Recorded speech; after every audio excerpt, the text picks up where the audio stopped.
We are live, a new Sprint Ride Option podcast. Hey, there's a trade today that might interest Niner fans. The NFL Combine. John Lynch said some words today. We are going to be live here at YouTube right now. Jason, I usually say hit the music, but let's see if this button still works. Welcome everybody. We are live. My name is Jason Aponte. I am Andrew Pasquini. We're working. That's it. We're working over here. That's it. Let's go Niners. Let's go Niners. Sprint Ride Option podcast. Just close your eyes, ignore some of the former players. Hey, Deebo Samuel might be a Niner in a couple I was going to say, keep Deebo there. We just got to get rid of Robbie Gould and Trey Lance. Hey, we got Eddie Pinheiro and Brock Purdy. Come on down. Hey, we are live. It's a new Sprint Ride Option podcast. I'm Andrew Pasquini, joined as always by Jason Aponte. And it's always a fun time of the year, the NFL Combine. It's a little more exciting when the Niners have a first-round pick as well. They're selecting 27. So some of these players may fall to the Niners that you see. Maybe players' arms are too short, and maybe they dropped to 27 because of it. I don't know. 2 inches apparently is a big deal. But Jason Aponte, I want to know how you're doing today.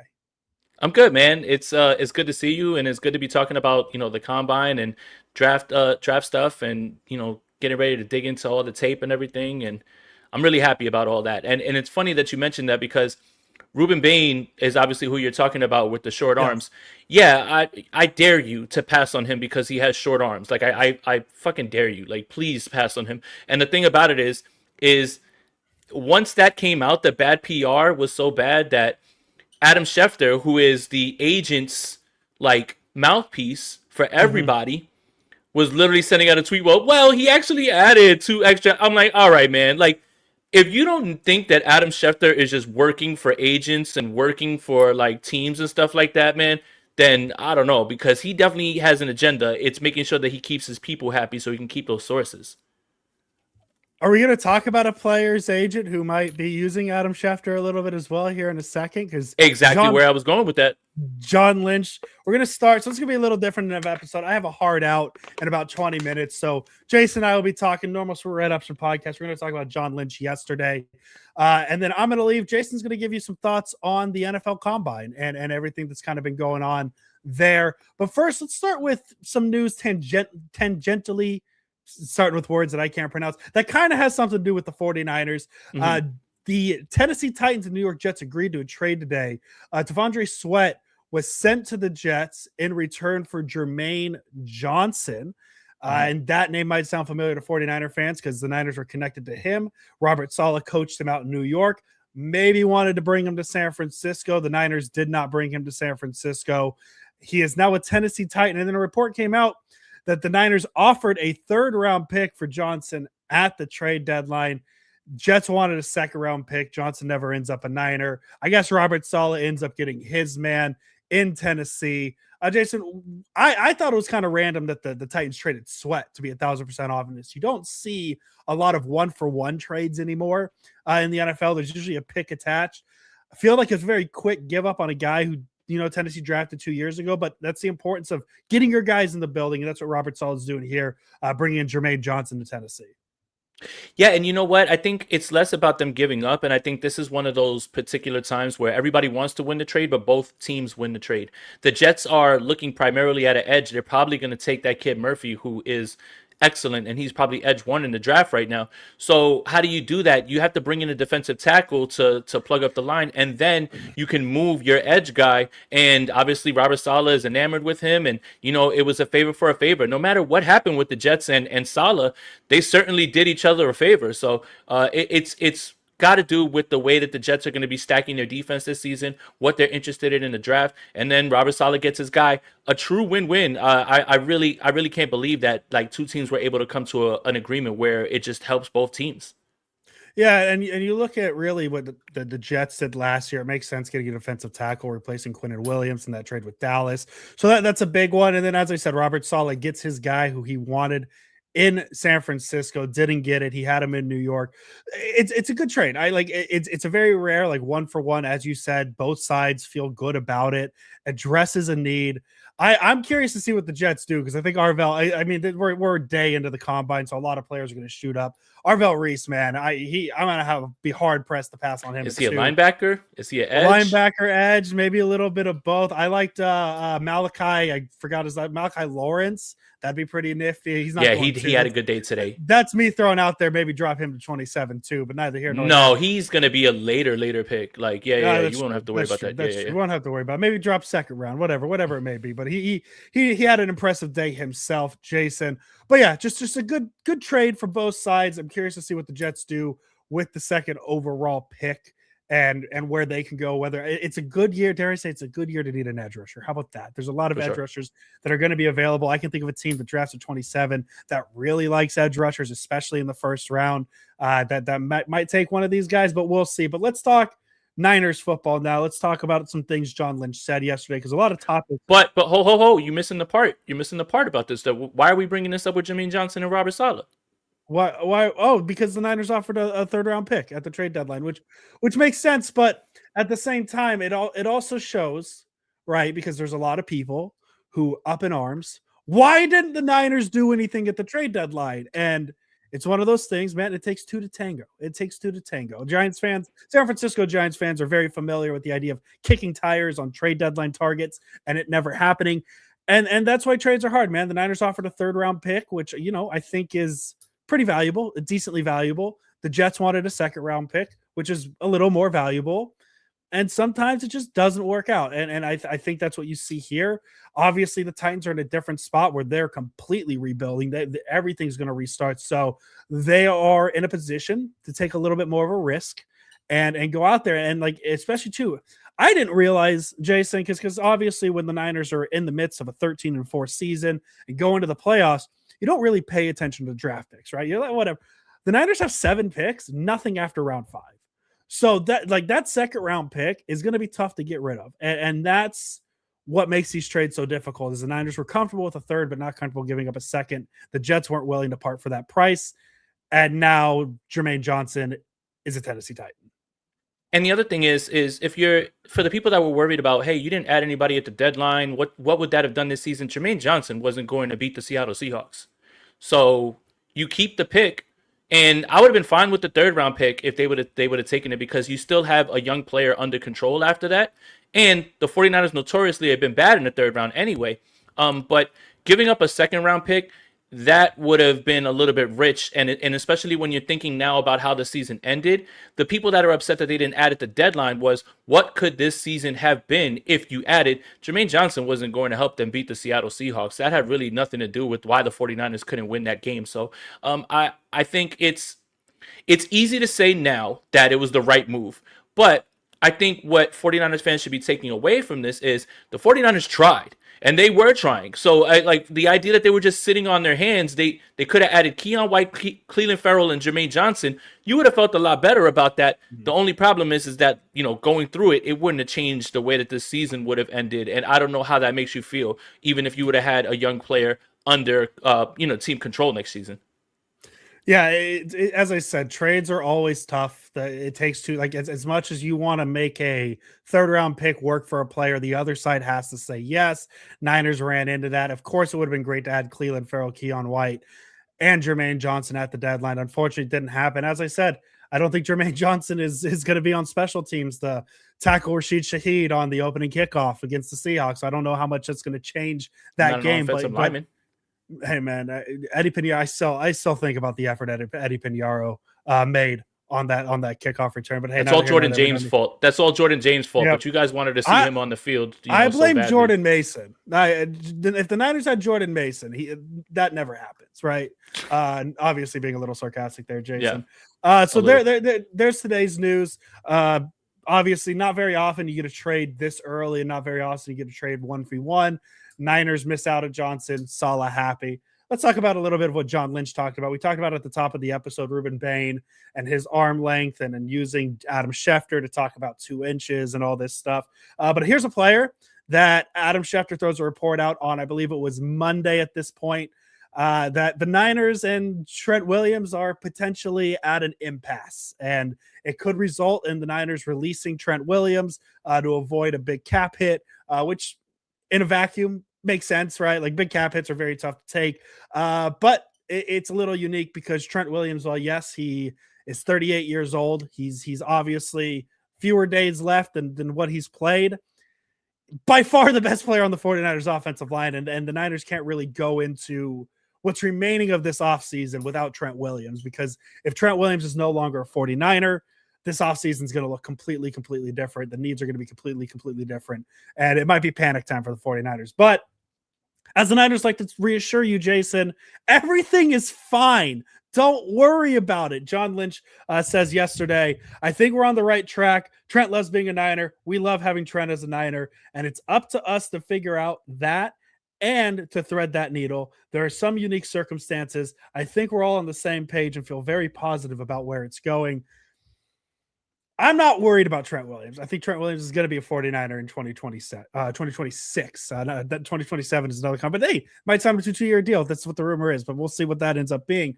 John Lynch is just saying what he has to say here, right? Like, I don't think there's any ulterior motives.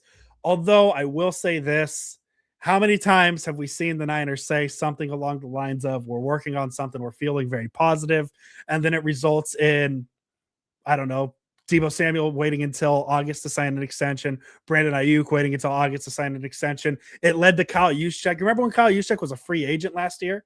Remember when he was gone from the Niners? Everything's on the table at this moment. This John Lynch quote doesn't feel like there's much to it, but I'm fairly confident the Niners and Trent Williams. I feel like every year for the last 3 years, there's been Trent Williams contract negotiations. So I feel like this is just par for the course at this point. Yeah, I'm not worried about it. Trent's going to be a Niner, but I do think that the 49ers have to blame themselves for a few reasons.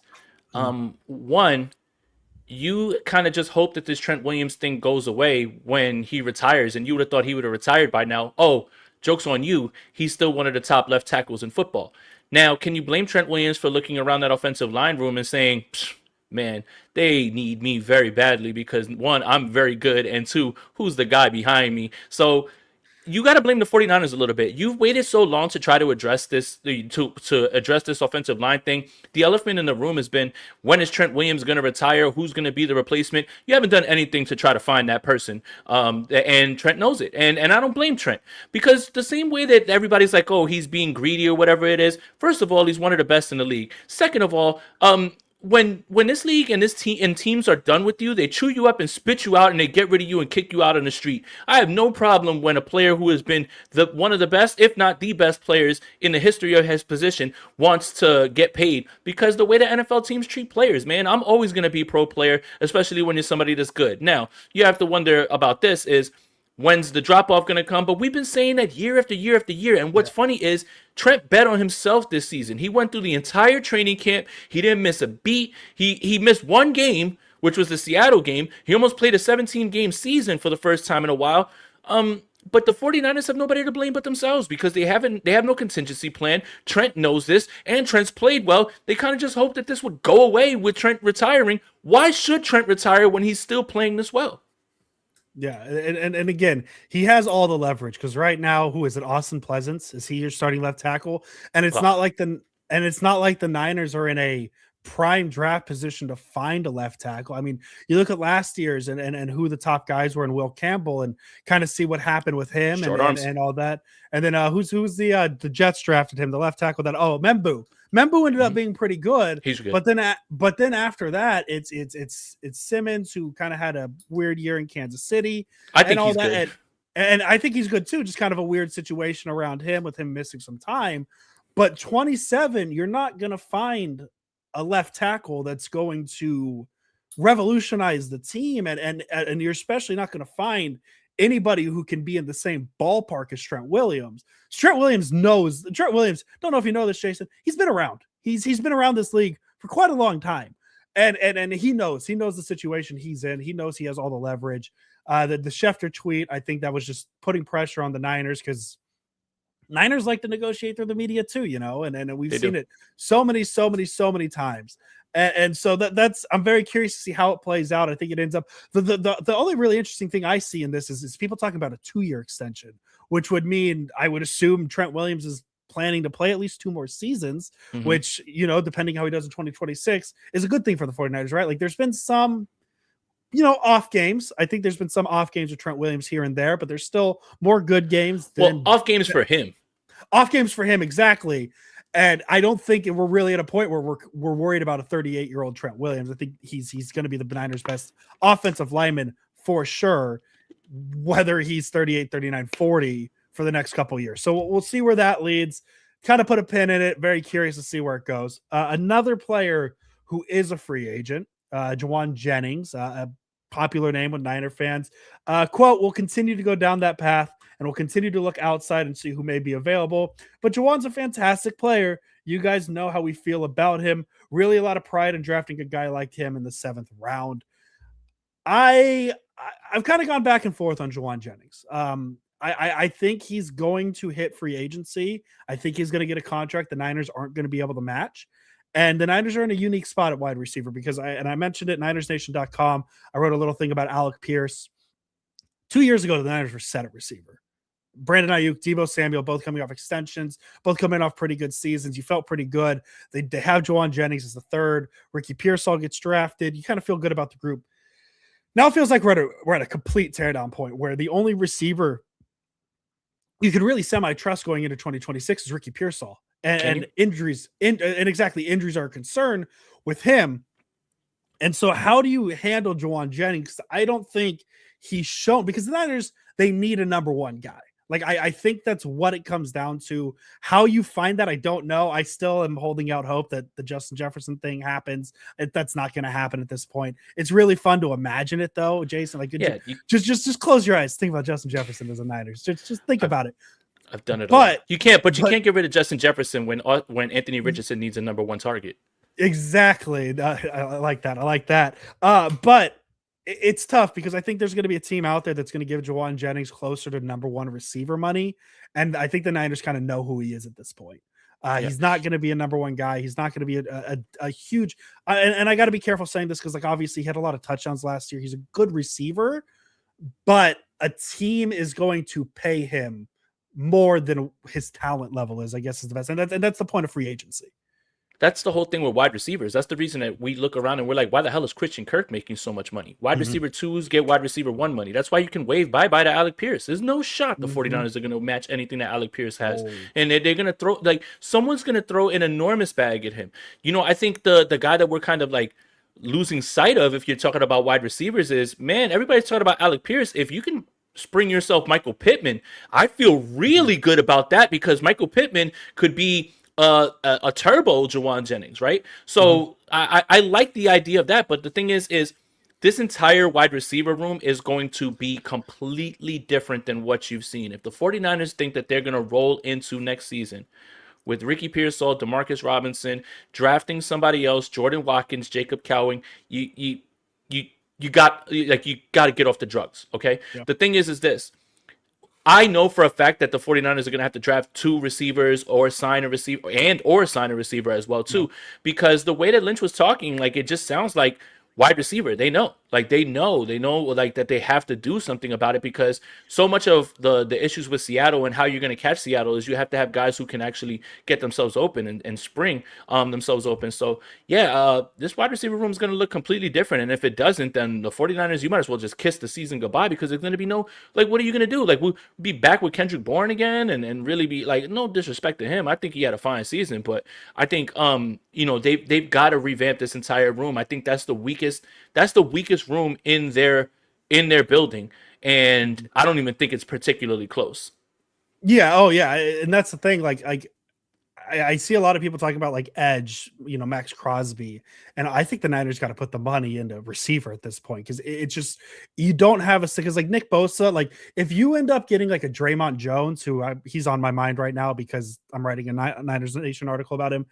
If you end up getting a Draymond Jones, I think you're acceptable at that position, because you have Michael Williams, you have Nick Bosa. Obviously, you want maybe a little bit more firepower there, but receiver, like Alec Pierce, man, I wrote NinersNation.com about, kind of what he is. And I went into it being like, I'm going to convince myself on Alec Pierce. I'm going to love it. And then you see what Spotrac has him at, the AAV at $20 million. He's never been higher than the number 3 targeted receiver on the Colts. So like you look at that 20 yards per reception and be like, wow, but can that translate to a number 1 guy? That's the concern. So receiver is going to be a very tricky position for the 49ers to have to solve this season. And there's not a lot of option. I mean, we mentioned Mekhi Lemon. I don't think he's going to fall to 27. Casey Concepcion, I believe that's how you pronounce it. I'm not at my pronunciation part of the draft yet, so I apologize. But yeah, so Jacob, in all fairness, it's going to take one hell of an offseason to compete in 2026. I think we're a couple drafts away. You say that, but I mean, with everything that happened last year, the Niners still won 13 games.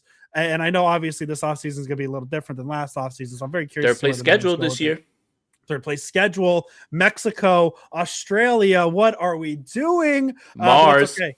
Hey, let's talk about another Niners receiver. And this one, not much really to say on it, Jason, because there's a few more quotes I want to hit before I get out of here in a couple minutes.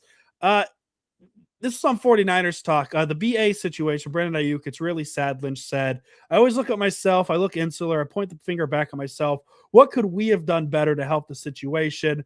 And you try to learn that going forward and adjust going forward. He says the team still intends to move away from Ayuk. I think they're just trying to find a trade partner before they release him. The quote's just really interesting to me because it's the first time we've really heard any side give a little bit. And I honestly, because Jason, last time we talked about the Brandon Ayuk situation, we were the Niners, not thrilled with the Niners, how they handled the situation. Shout out John Lynch for at least acknowledging a little bit that the Niners, I'm closer to a 50-50 split than I am fully Ayuk's fault. At least John Lynch kind of acknowledged. That's really all I took away from that quote. For me, I think there's one piece of this story that's still missing. And that's the part where we'll really figure out where this thing turned. When we look back at what people were saying about Brandon Ayuk in training camp, it was Leonard Hankerson, wide receiver coach, saying he's been a coach, he's been in every meeting, he's been all over the practice field, he's been helping all of our receivers catch up, he has been nothing but great. Then we fast forward to the Raiders game, and he's running routes before a preseason game. We didn't even know if that was legal with the NFL, right? And then he goes ghost. So something happened.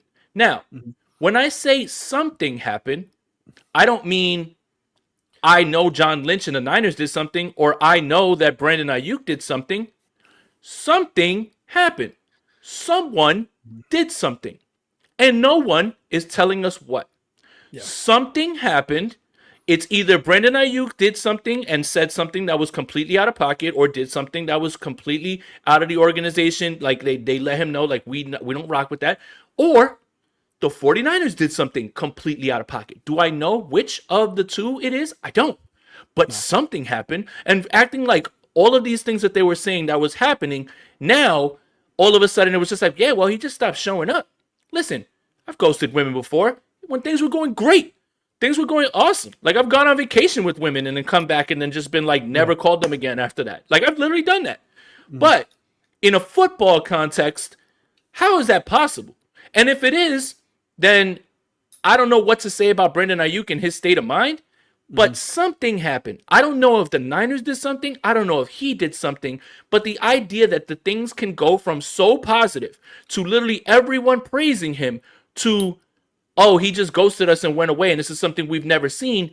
What's the event that links the two things together, and who did what?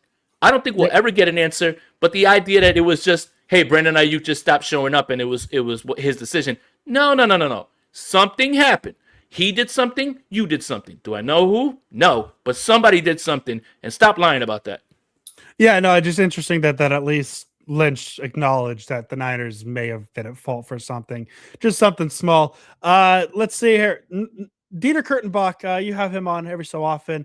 He kind of alluded a couple weeks ago that the Niners might be doing something behind the scenes. Ends up, they hire former Vikings GM Kwesi Adolfo-Mensah. Very interesting move, getting a guy with general manager experience. If you want to connect dots, we can. I just see it as a hire. John Lynch said he's just a really smart guy. He looks at things in different ways, and we like that. We think it makes you better. Jason, just kind of give me a quick thoughts on the hiring of Kwesi Adofo-Mensah. The 49ers, it's a boys club. Like if you need a job, we got you. I don't think that you're looking at this and you're saying that Kwesi's going to take over for John Lynch. I'll tell you this, if that's the plan, I'm very afraid. Yeah. Very afraid.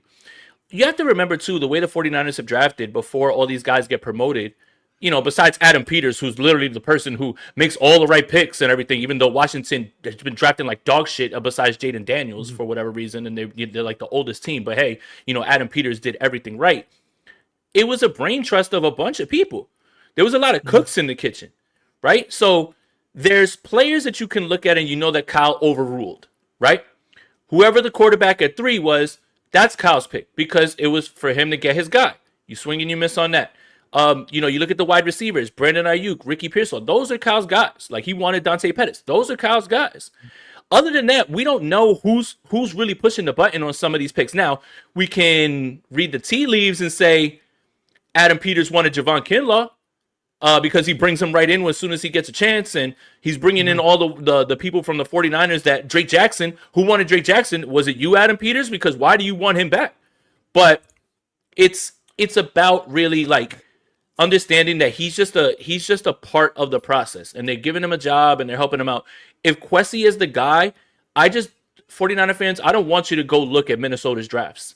I really don't want you to go look at Minnesota's drafts. It's not going to make you feel any better. Dallas Turner's a fine player. They've got 1 or 2 guys, 3 guys. Man, there's some whiff after whiff after whiff after whiff in those drafts. I don't think the plan is Kwesi. I think it's, again, this is a boys club. This is a secret society. Your hand stamp, you can always come back. We got you. Cost him nothing to do it. He'll be there. He'll be a part of the process. But I don't think that it's going to be Kwesi that takes him over. Jason, this is the quote I will leave you with because I got to get going here. I got my heart out here at 5:30. On needs, and this can transition to the combine talk because of who ran at the combine today. It was linebackers, DTs, and edge rushers. Quote, I think you want to get better as a team. Now, one tangible thing we've always prided ourselves on our defensive front and getting after people. And last year, if you just look at the numbers, now I don't think the numbers are always reflective. I felt like there were games where we put a lot of pressure on, but you've got to put the quarterback down. And that's something that we want to address and we will address. I mean, no secret, the Niners need an edge rusher. They need some sort of pass rushing help. Only team to finish with less sacks than Myles Garrett last season. That's not a very good thing. And I know the New York Jets, didn't they finish with the least amount of sacks? No, the Niners had the least amount of sacks with 20. The Jets had 0 interceptions. That's what they finished with less Niners interceptions in 2017. And then like I know a lot of people will point to like, well, no Nick Bosa. But like you got to get more production out of the non. I mean, the loose comparison I made was Dallas moving on from Micah Parsons. They didn't have their Nick Bosa adjacent guy all season, and they still managed 30 sacks, which is a lot better than the 20 the Niners had. I could see the Niners going multiple routes here. I could see them signing a edge rusher and drafting somebody. You know how much they like to draft a defensive lineman in the first round. There's going to be options at 27 for the defensive line.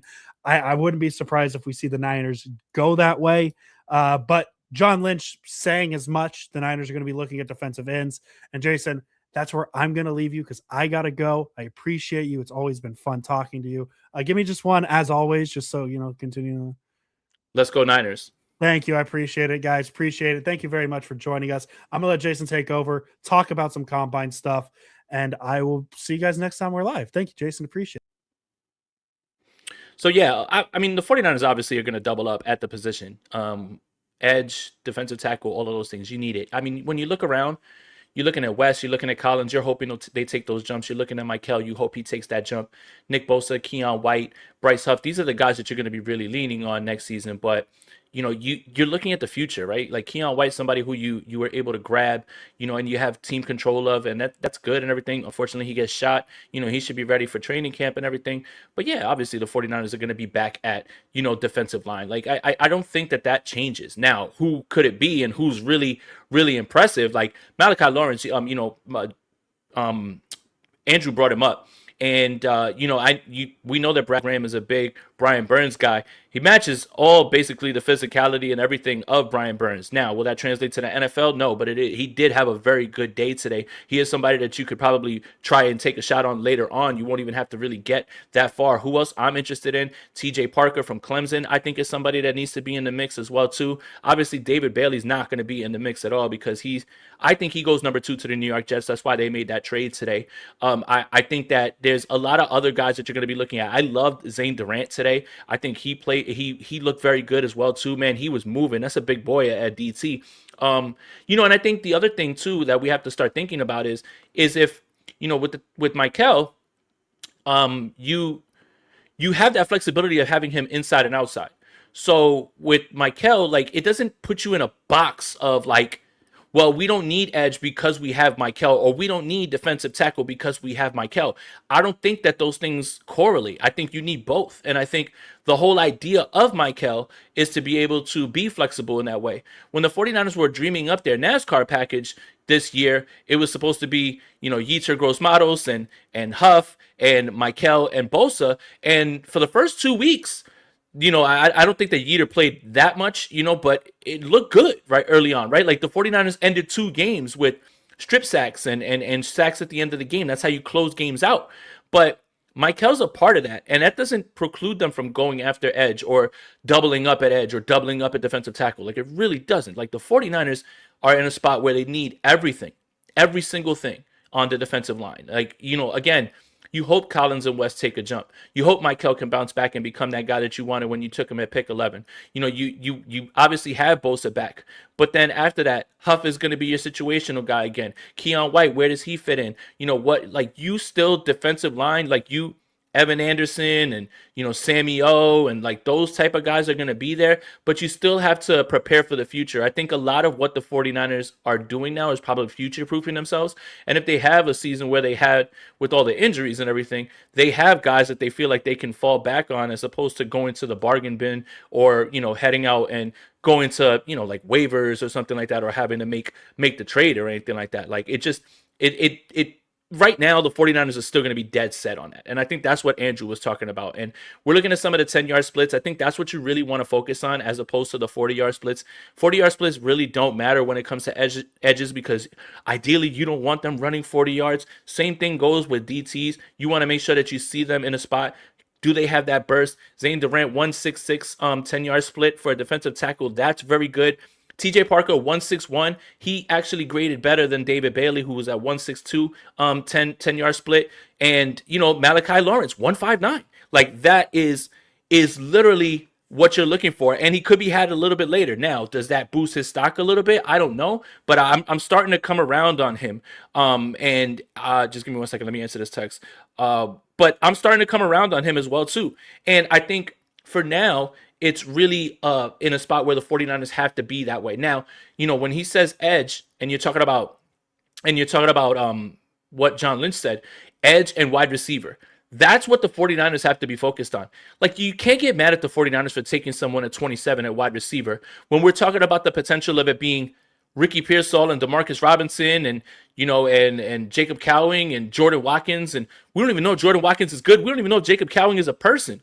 So that's the thing. Like it's tough because people want, hey, what are we addressing? Offensive line. What are we addressing? This and this.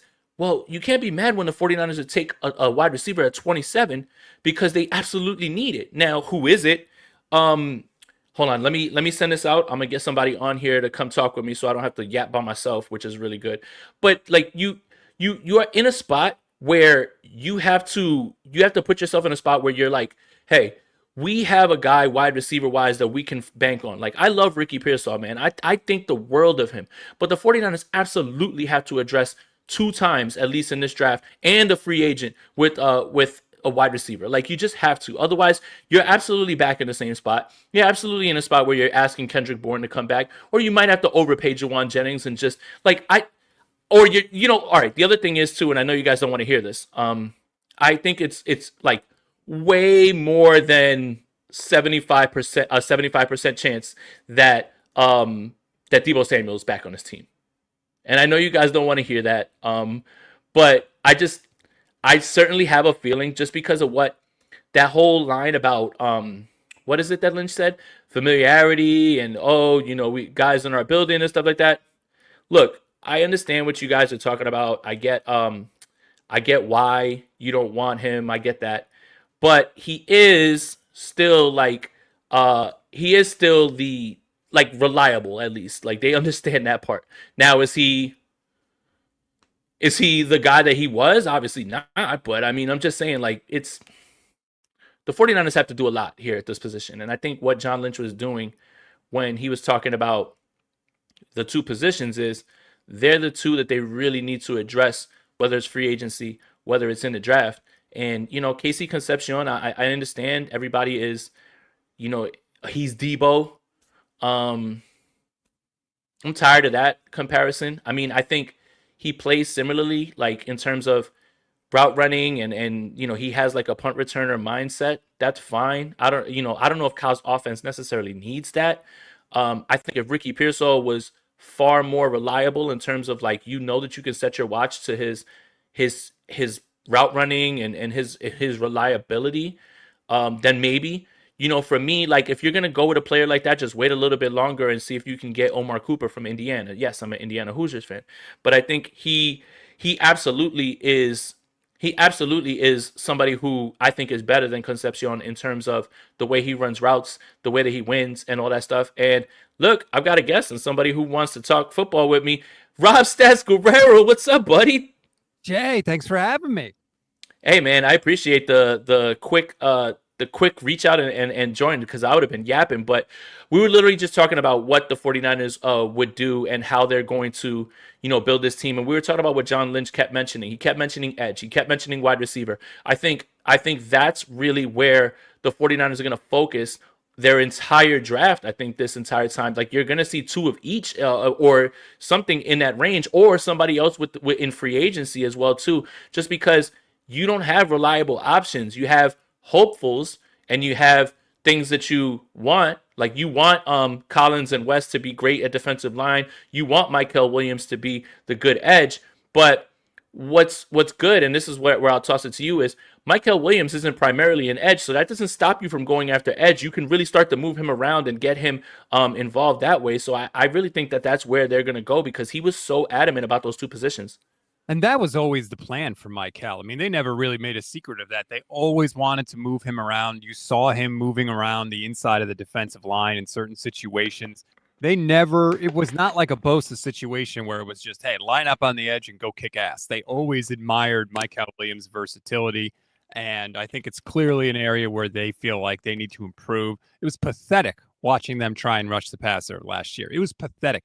They couldn't even make quarterbacks uncomfortable, let alone get a sack. They know that. It's not difficult to spot. It jumps out at you when you watch the film, and it's on them to fix it this offseason. And I think they think, hey, Bosa's coming back. We've got some young guys that we like. If we could add a couple of pieces, we'll actually be much better than people think. Yeah, and that's the point, right? Like it's Bosa, Michael, you want that jump from Collins and West. Both of those guys had surgery too. I mean, well, Collins and Michael did, and Keon White, Bryce Huff, right? Like you have those guys. Like, and again, we don't even know if Bryce Huff's going to be a part of this roster. Like he could just be a roster, cut something like that as well too.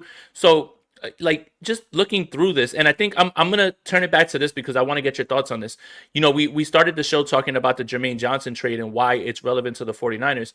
Robert Saleh gets his guy, but we found out that the 49ers were offering the Jets a third round pick for Jermaine Johnson at the trade deadline, and they wanted a second. They didn't get him. Now, it would have been nice to have Jermaine Johnson under team control because he's very young, and I think he's a good player, but you would have had him, and then Robert Saleh would have moved on to Tennessee, and then you would have had a guy who was trying to use him, and you don't know if he likes him just as much as him. For me, I don't really think that would have moved the needle or changed the 49ers season if they would have ended up with Jermaine Johnson, and I'm okay with them holding on to their second round pick. There was always a danger in giving the keys to Robert Saleh and being like, all right, build our defense. And that's clearly what they did in the draft. Jed York was gleefully tweeting about how Robert Saleh was making all the picks. You knew Robert Saleh was more than likely going to leave if he got the opportunity. You knew he wanted to leave. That's why it's nice now that they have Raheem Morris in-house We don't know the exact term of his contract because that hasn't even technically been announced yet officially by the team. But Raheem, no disrespect to him, is not going to get head coaching opportunities. Probably not next cycle. I don't think in the next couple cycles, to be quite honest with you. So if your plan is to give the keys to the defensive coordinator, at least now they're doing it with a guy that plans to stick around. He's not going to be gone when you wake up in the morning like Robert Saleh. Yeah, and Lynch actually spoke about, I don't know who asked the question, and I don't know if this was at the press conference or was at the media time with the people from he was talking about like, hey, we ran a few more 5-man fronts, but we know what Raheem Morris is going to do and the things that we're going to change. There is going to be a little bit of a philosophy change here, like with this team, and I think that has to go into how you're drafting now, right? Like now, at the same time, I'm sure Raheem Morris is happy to have Mykel Williams and those guys and everything as well too.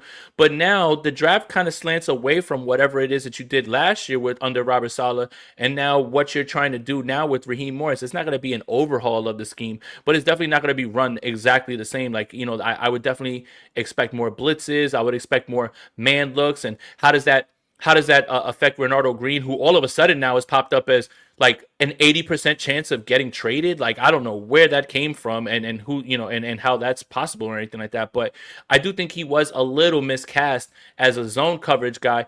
I think that under Raheem Morris, he has a chance to flourish, but this front and this defensive line and the way that they're going to attack the quarterback is going to be completely different, even if it looks familiar. Like, they're not going to overhaul it, but it is going to look completely different, and that affects the way that they're drafting and what they're looking for. Yeah, I think those are the comments from Lynch that have kind of flown under the radar a little bit. He was asked, why did you hire Raheem Morris, essentially? And all he did was talk about Raheem's versatility and how he has experience running all these different schemes. And then he was asked later on, are you going to stick with the wide 9 because now you have a new defensive coordinator? And his response was, most teams are in nickel most of the time. Now, I know you could still do a wide 9, with 5 defensive backs on the field. But I thought the fact that he seemed very open to changing things up on defense and being flexible and being variable. That was his main point there, which I love because I felt like too often offenses knew exactly what they were going to get last year. It was, all right, we're going to get zone. We know exactly how to beat it. We know we're going to have no pressure whatsoever. And if they do blitz, we know exactly who it is and when it's coming from because it's the most obvious thing in the world from the pre-snap alignment and from the reactions of the guys across the line of scrimmage. So I'm open for just a little confusion, a little uncertainty. Make the offense, drop back to pass and kind of look around and maybe be a little unsure of themselves and give that pass rush an extra heartbeat to get to the quarterback. Yeah, and now that I'm still watching obviously the on-field drills as well too. Lee Hunter just ran a 40. I think he's a very good player as well too. I just wonder if the 49ers might lay off the defensive tackles in this draft and go edge because they know what they have in Collins and West and Mykel being able to move inside, and obviously you think you're going to get a full season of Nick Bosa. I do think they're super thin. Like like realistically, right now, today at edge, you would literally, if let's just say game started tomorrow, it would be Nick Bosa, Bryce Huff, Keon White, Cleveland Ferrell. Like, again, you're like running the band back. Like, I think edge is really where they'd have to really, attack this thing because you do have guys that play edge and they have to move inside, right? Like, I think Keon White can do that. Keon White can rush from inside and outside. That's good. I don't think Yetur Gross-Matos is on this team again next year. I think they've had enough of that as well too. So yeah, I think it's going to be a lot of edge because of what they want, and Mykel can kick inside. And again, the NASCAR package that they had in their mind was Mykel inside and not as an edge. It was going to be Huff. I continue to say there has never been a team in the history of the NFL that has gone, oh man, I wish we didn't have so many guys that could rush the quarterback. I wish we didn't have so many edge rushers. It has never happened. We've been playing football for over 100 years. You'll never sit there and be like, we have too many pass rushers. I wish we had more safety. Like, no, you can never have enough. It's like starting pitching in baseball. If the Niners wanted to load up, I completely understand. That's how Kyle Shanahan and John Lynch have always wanted to build this team from the lines out. And on the defensive side of the ball, they've got a lot of work to do. Big Heck the 49ers says, we all know that Lynch and Shanahan were all overdraft unknown players. Last year that was Nick Martin for me. Like when he got drafted, I was just like, what? And admittedly, I hadn't done enough research on him because he didn't play much the year before at Oklahoma State. The year before he was really good. But yeah, there's always going to be one of those where we're like, who and why, at that point. Again, Lynch is Shanahan and the 49ers. They're bored. They don't care about consensus. They don't care about what you think about who should be there. They have their board. And I think it's interesting, Rob, because I think their philosophy is like putting your hand on the stove and getting burned. And like, you learn, okay, I can't do that again because you went after Reuben Foster. Now we want high character guys. The Solomon Thomas thing, he's a little bit smaller. Nope, we need big boys that are going to be defensive tackles. Like quarterback, okay, we went high. No, we're just going to draft them later on. Like now, like it's like when the kid burns his hand on the iron, you burn yourself once, never to do that again. But I think the 49ers are fighting their mistakes and the things that they've made, and now they're reacting to the things that have gone wrong. Yeah, it's like Iron Man in the Marvel movies, right? Oh, you fly too high and it ices up. Okay, you fix that problem. Oh, you get freezing cold, you get stuck in the winter. Okay, the next suit has a heater installed on the inside so Spider-Man can get warm when he comes out of the water. That's what the 49ers are doing. They got to fix it because they have whiffed too many draft picks have absolutely whiffed, and they've whiffed a lot in free agency. And I think that's the other part of it, Jay, that doesn't get as much attention. A lot of their free agent moves have been just disasters. Isaiah Oliver as the nickel a couple of years ago. That's Wilkes guy. Disaster. Quan Alexander, disaster. Almost every free agent that they have signed. I mean, Tevin Coleman obviously not Tevin Coleman, the guy from Minnesota, the running back, Jet McKinnon. Jet McKinnon. Oh yeah, he got hurt. He was a disaster. Other than Charvarius Ward, there haven't been a lot of real solid hits in free agency for this team. So if you're struggling to draft and you're whiffing in free agency, you just put more and more pressure on your pillars, on Bosa, on Warner, on McCaffrey, on Kittle. And those guys can only take so much. And you didn't like Javon Hargrave? Yeah, that's another one. Javon Hargrave. I mean, damn. It's been Charvarius Ward. I know Christian McCaffrey was a trade, but other than that, like a lot of their free agents, even Luke Farrell was their big signing last year. Complete dud. Like, it has been ugly in free agency. And it'll be the guys that they signed like first day, like Javon Hargrave, first day. He went out there, you signed Sam Darnold first day. He goes and he's just a backup, right? Like it's funny how that kind of works. And I agree with you that it is a little bit like lost in the sauce, right? Charvarius Ward was the best one, but that was another first day signing, right? Like when the 49ers are intent on somebody, they go get them their first day, like that first day. So, yeah, I mean, I agree. And the thing is like now, it just puts more emphasis on the draft, and when the emphasis is on the draft, it highlights so many more of those misses, right? If you're looking at wide receivers now, you're just like, man, Danny Gray, now the Brandon Ayuk thing looks crazy, like you're just cycling through guys at wide receiver. We don't even know if Jordan Watkins can play football. Is Jacob Cowing even alive? Like these are guys that you're like, you're and we want Ricky to be that guy, and I think that Ricky is a very good player, but best ability is availability, and that's something that you can't set your watch to, which is why, again, I keep coming back to it. This draft, don't get mad when the 49ers draft a bunch of wide receivers because they need to. And I don't think that that's something that you can say, oh my God, they're neglecting the offensive line. Sure, that you have a bunch of picks, you can still take offensive line, but you have to fix, like Rob, I told Andrew earlier, the wide receiver room is by far the weakest on the 49ers right now, and it might be one of the weakest in the NFL at this point. Like, that's how bad it is, and that's how much of an overhaul it needs. 100%. I tweeted it out that the offensive line is in way better shape than wide receiver. Yet Can't believe it. If the 49ers take a wide receiver at 27, there's a huge portion of this fan base that's going to lose his mind. But that's the smart play right now. I get it. If Trent Williams gets hurt, what are you going to do? Okay, I get it. The wide receiver room is still worse. The best receiver you have now is Ricky Pearsall, who battled injury all year last year. And he's the best, most known quantity, really, that you have at wide receiver.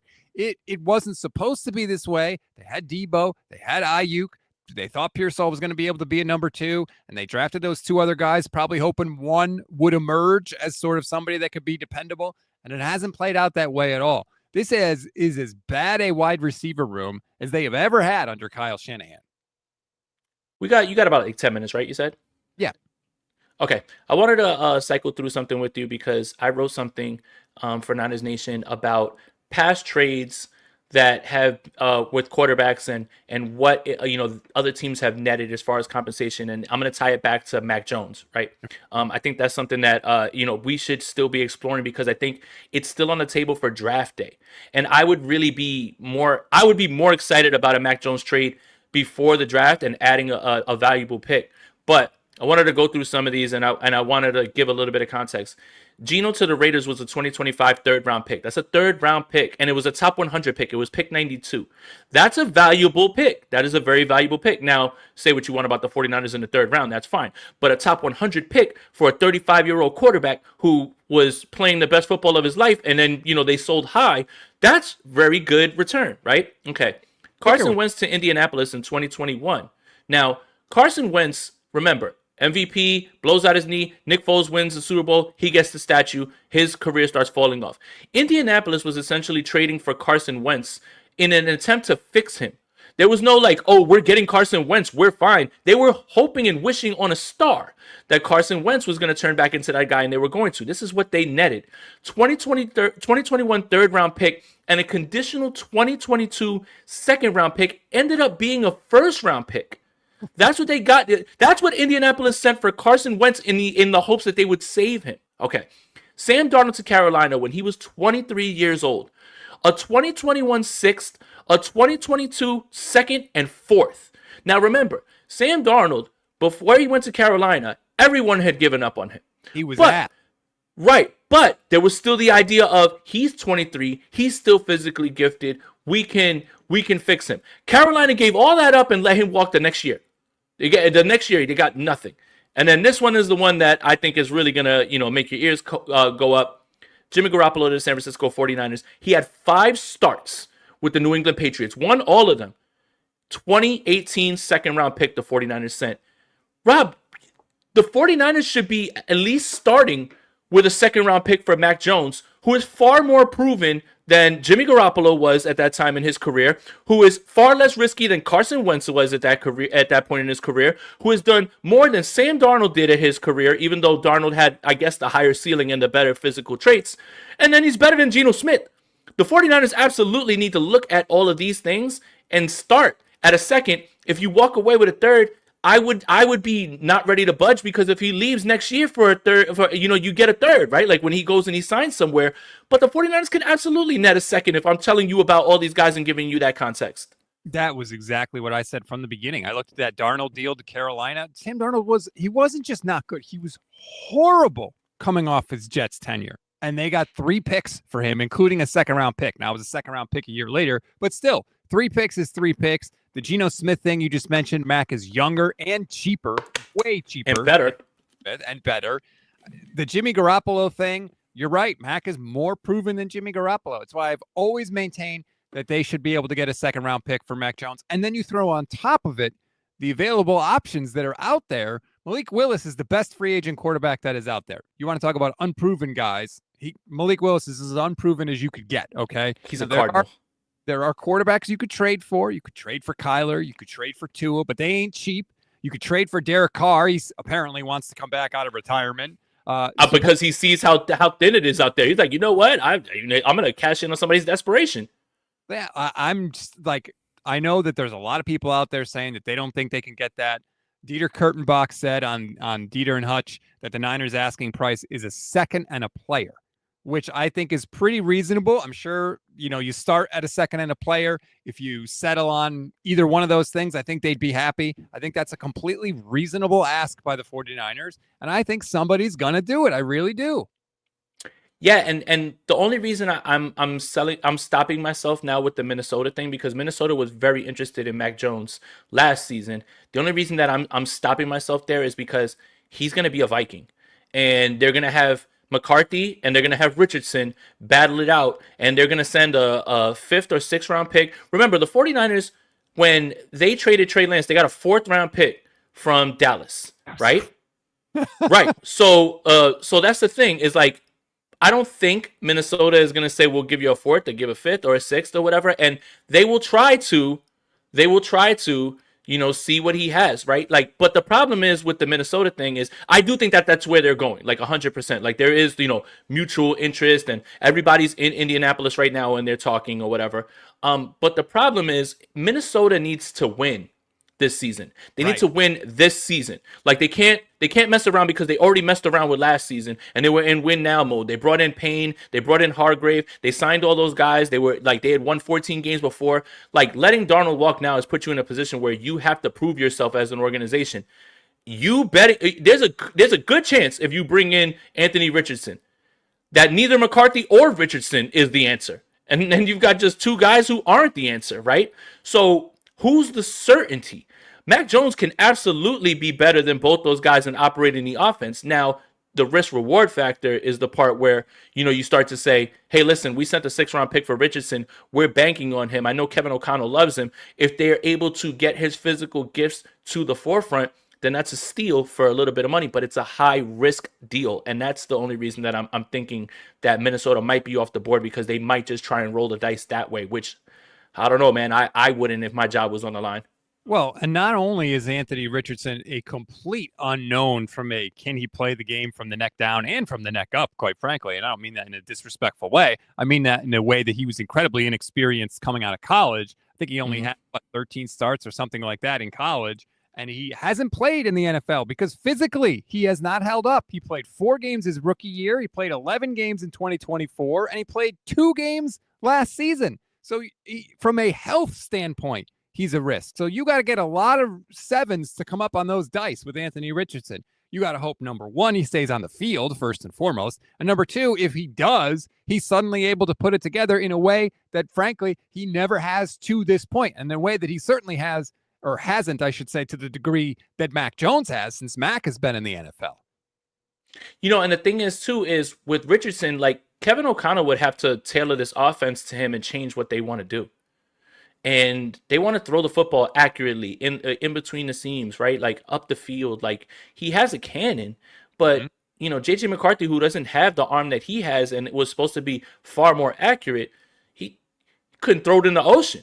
So I'm unless this offense that Kevin O'Connell has, and he fought tooth and nail with McCarthy and the offensive coordinator about not dialing it back because he felt it was simple. And he said, like, he should be understanding this. Like, I'm not going to dial it back any further because I already feel like it's easy enough. But for me, I think that if you're looking at guys, like watching them, because I had to watch them all season, the defense was a joy to watch. The offense was one of the worst things that I've ever had to put myself through in my life. But there's the throws are there, right? Justin Jefferson's open, Addison's open, they're there, right? So I just don't know, man. Like if you're gonna hitch your wagon to either JJ McCarthy or Anthony Richardson, I mean, Godspeed, So I think somebody like Mac. Now then we have to start doing this. We have to start looking around at who the other teams could be. Who are Arizona's not going to trade for Mac Jones. I really do think that if we were talking about that 30 to 35 range, Arizona's going to give him that. I think Arizona's going to absolutely give him that. And it's crazy to throw him into that division with all those great teams and then say, hey, listen, we're going to go at you with Malik Willis and this team, right? Where else is it, right? Like Miami might need a quarterback. Okay, but is Mac going to be the guy that you think that is going to be there? Pittsburgh, you're probably going to bring back Aaron Rodgers. It just kept feeling like Minnesota would be the team that would go back to it just based on their interest and based on the fit. It's just the number of teams is starting to dwindle, right? I think Kyler Murray's a Jet, so you got that one lined up. And I don't think that the Jets would be interested in Mac. I really think that there's one, they're trying to keep their fans in their seats, and 2, I think they're going to go for somebody who is like a little bit more like high name, right? Like that's not going to excite their fan base, even if, I think Mac is a functionally better quarterback at many things. What about the Raiders? I know they're going Mendoza. Right. But what if Brady says, we want Mac to play. We need someone to play early. We want to let Mendoza sit. We want to let Mendoza chill and, learn from a pro, a veteran, a guy that's gone to the playoffs, a guy that, knows what it's like to play early as a rookie and get thrown into that fire. Could the Raiders be a possibility for Mac Jones. Maybe they give up a third-round pick, but it's like the first pick in the third round. Maybe they give up a third-round pick, but it's like the first pick in the third round. I mean, that's not a bad idea. The thing is, will the Raiders trade with the Niners? Well, Right, because of Our Khalil Mack. You know, the Khalil Mack thing, right? Like, you know, they had the better deal. That's why the Max Crosby thing feels like it's a little bit of a pipe dream. Like, I don't know what it is. Like, I don't understand how teams, just because, like, whatever, your fan bases have a rivalry, that you all of a sudden have gotten to a spot. If the 49ers and the Dallas Cowboys can find ways to pull off draft day trades and you know, like grow up, Raiders. Like, grow up, man. I think that's the only thing that would probably stop them from doing that. I do think that they're going to be super intent on just throwing Mendoza out there and just saying, "Go ahead, kid, sink or swim." I thought I saw something on Brady saying he'd prefer to have the guy not play right away and just sort of get his feet wet, but I could be wrong about that. Well, I mean, and then we have to start to think, like, how much influence does Tom actually have? You have to start to think: are the Raiders even a competent organization? Are they run well? Like, these are all. I would say the answer to all those questions is probably no. Oh, Spytek that he's not a fan of running a young quarterback out there, which is more evidence that Mendoza likely won't start. Apparently. All right. Well, Rob, thank you for joining me, man. I appreciate it. I'm gonna get out of here. I'm gonna let you get back to your family. I appreciate that, man. Rob, one thing. I know that you're a big college football watcher. Who jumped off the screen to you today at the combine? I'm joking.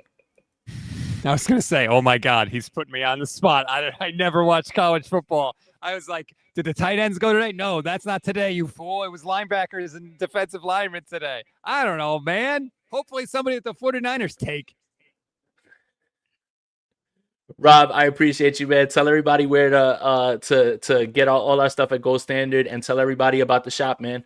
Yeah, appreciate it. So check us out. Just search 49ers Gold Standard on YouTube or wherever you get your audio podcasts. We pop right up. We do have a new merch shop, goldstandard.dashery.com. I got my shirt on today, Jay. Field goals or failures. As I always say on the show, we've got that shirt. We got a bunch of others. There's going to be a bully ball shirt with you and Steph coming out soon as I design one. But go and check it out. I promise you'll like what you see. Awesome. Well, appreciate you guys. I'm trying to stream a lot more or whatever, trying to get back in here. So I'll be back tomorrow as well too, and probably the day tomorrow. I think I've got a nice show lined up. Something that's going to be a little bit of a surprise, something that people have been asking for. Hopefully, me and this person can get it together. So I'll drop that little teaser. But it's good to see you, Rob. Appreciate you joining, man. Thank you, everybody. Make sure you run up those likes. If you're watching this video later on, make sure you find that hype button and hit that. That helps us out a ton and helps us get found on the algorithm as well. For Rob, for Jay, we're out of here. Welcome, everybody. Let's go Niners. My name is Jason Aponte.